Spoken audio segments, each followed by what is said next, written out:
اول که بوز نمی‌کنم، کلم پایین نیست، تصویرسازی ذهنیت. شک و رهبار نیستم، روی یه ری میگم یک. ببین پای من اینطوری بلند نمیشه، از کف بلند میشه.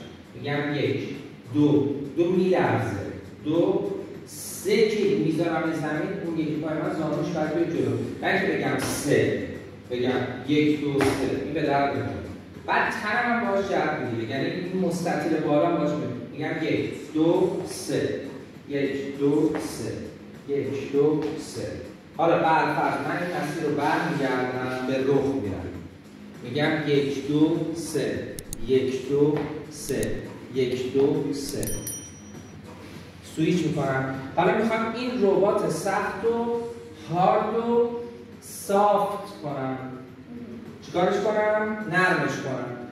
به جای که بگم یک، دو، سه، میگم یک، دو، سه، چهار، یا حالا یک، دو، فرق نمیکنه که حالا به چه زاویه‌ای داری میری، چه نیم رخ باشی چه رخ باشی. فرق بین سافت و هارد چیه؟ دو تا شماره است. این میگه یک، دو، سه، این میگه یک، ولی میگه یک، دو، سه. حالا میمونه بالاترش که شما این قسمت استوانه رو با پای راست میری به راست، با پای چپ میرم. فرمت اولیه‌اش یا بعداً قابل تغییره که من میگم یک، دو، سه، یک، دو، سه.